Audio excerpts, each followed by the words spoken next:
Hey there, guy. CFL Jim here to break down Week 9 of CFL action.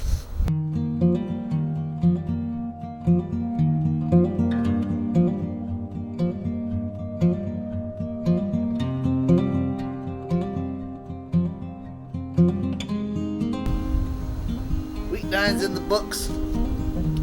And this was a fun one. It was very chalky. All the teams that were favored won. And it doesn't mean it wasn't fun, though. This was still a very, very fun week. So let's just jump into these games. So first up, we have the Winnipeg Blue Bombers versus the Montreal Alouettes, with the Bombers winning 35-20. This is probably the Bombers' sloppiest game so far of the season.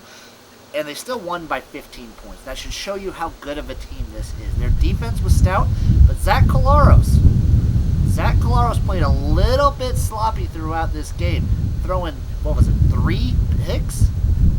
Just gross.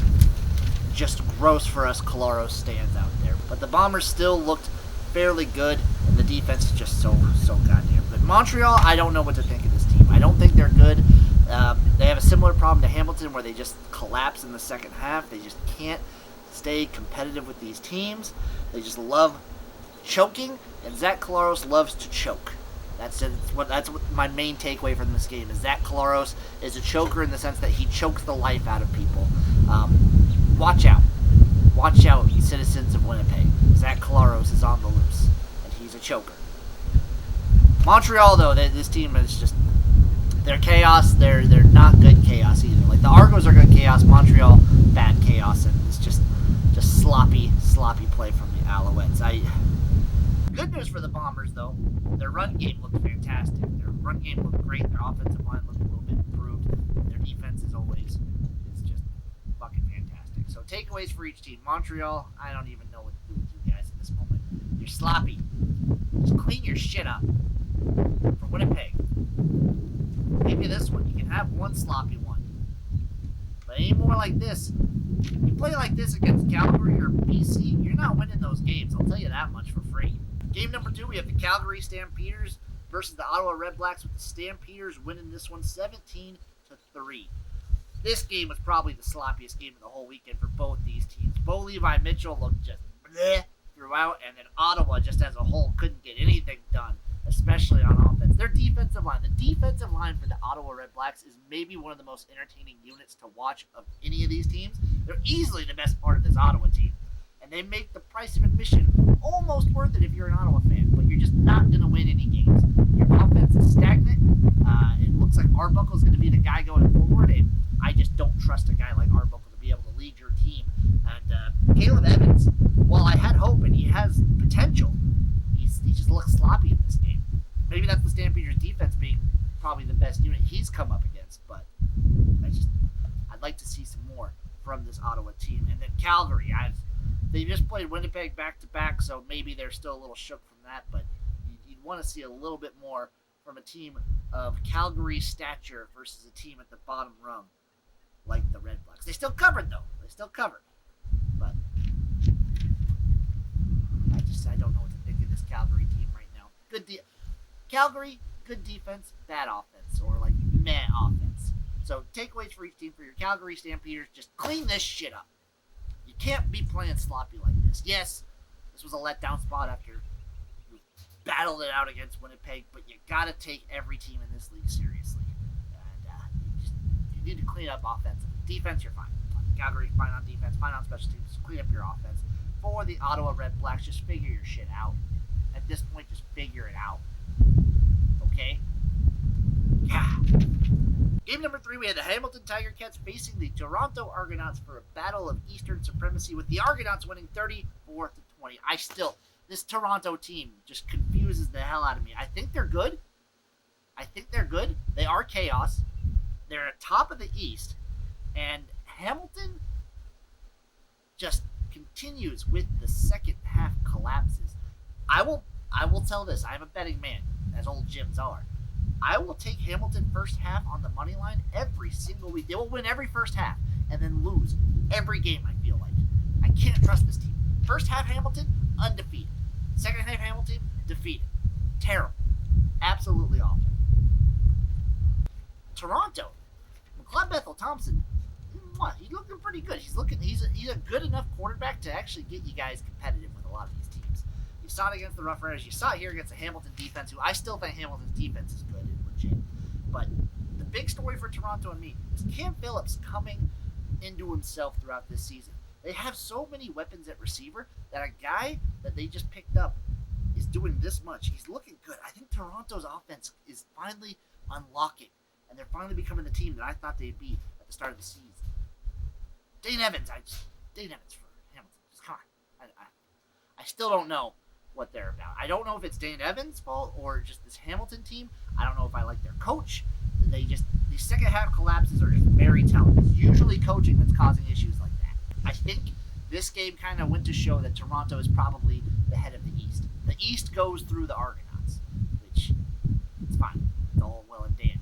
Takeaways for each team. For the Hamilton TigerCats, all you have to do is figure out halftime adjustments.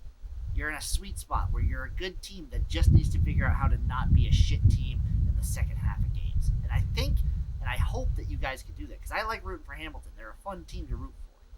They got that grittiness feel to them.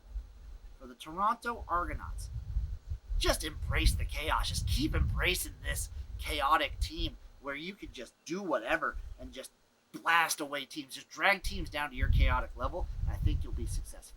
Fourth and final game, we had the Edmonton Elks taking on the British Columbia BC Lions, with the Lions winning this one 46-14. Round 2 electric boogaloo for these teams because if you remember in week 1, the Lions just washed the Elks, and this kind of happened again here. You thought the Elks might be in it when Taylor Cornelius had that really nice drive in the first quarter after they fumbled twice. They had 2 turnovers early in the first quarter, and then he comes back, drives it, you're within 1 score. And then Nathan Rourke is just like, ha! Fuck you guys. I'm Nathan Rourke. I'm Canadian of the Year.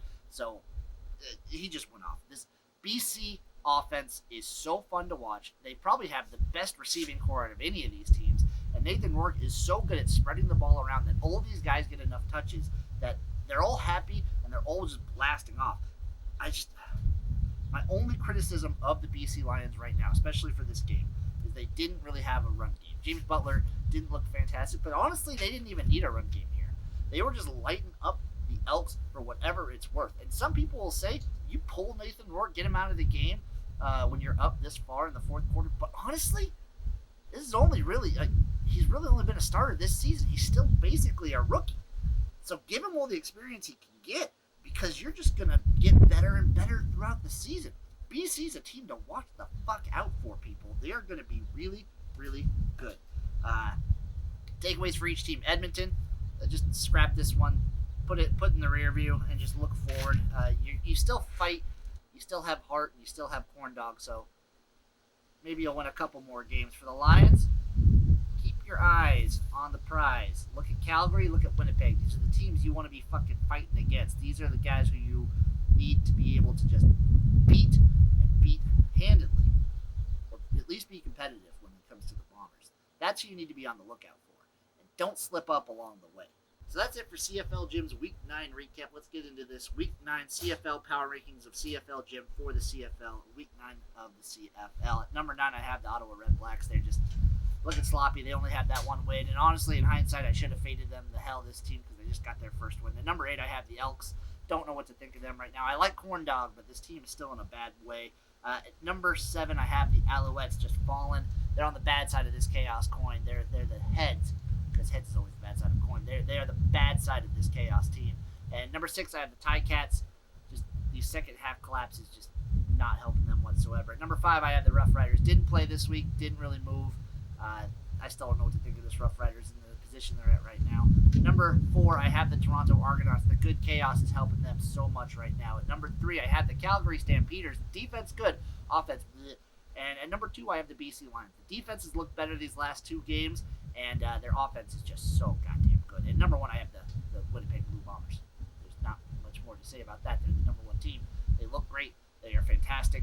The Bombers, even on a bad week, they can beat like the bottom 5 teams. If they have a week like that, maybe they have trouble against the Argo, Stamps, and Lions, but I could see them beating almost any other team, even with a week like Zach Cloro's had. So that's Week 9. That's the CFL. I'm CFL Jim. See you guys next week for Week 10.